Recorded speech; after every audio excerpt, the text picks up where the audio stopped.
There is a conversation being held in the city in regards to housing asylum seekers at closed correctional facilities. This has sparked the possibility of this happening maybe here in outside of Watertown and in Ogdensburg, outside of Ogdensburg.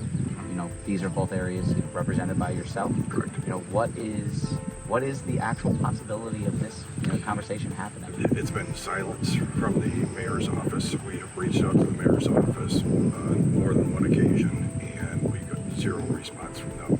My initial reaction is that this is a terrible idea to put them here, and I will speak to the advocates of taking the migrants in. We're carting these people around like they're a commodity, and if you look over my shoulder, you will see fencing, razor wires, towers, a facility that's institutionalized. Is that anything that we should be housing migrants in? No.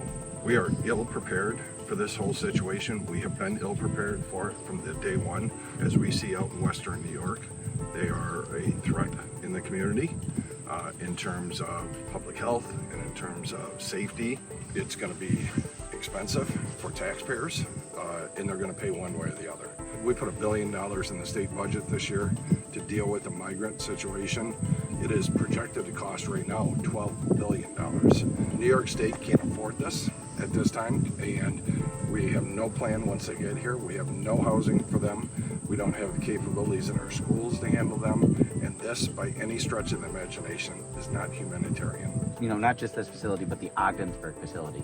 Are they actually structurally or infrastructurally able to actually house anyone? And that's a very good question, right? Whether the water and all the plumbing is working in these buildings, all the heat is working in these buildings. They've been idle for quite some time. Where are they going to go if they're out in these remote areas that prisons normally are found? Those are all very valid questions that need to be asked. What has communication been like between Jefferson, St. Lawrence County, and the state? I've had individual discussions with Mayor Paquin up in Messina, and also Mayor Berto in West Carthage, and I've had discussions with county folks as well. We're seeing, it's clear, the states of emergency that have been declared in counties are being challenged in court. But it's a question whether we can quarantine these individuals for public health screening, which should be done, because obviously they're along the lines are not being vetted properly. We've seen a case of tuberculosis. It's just terrible execution, whether it be execution in the city, execution by the state, or execution by the federal government.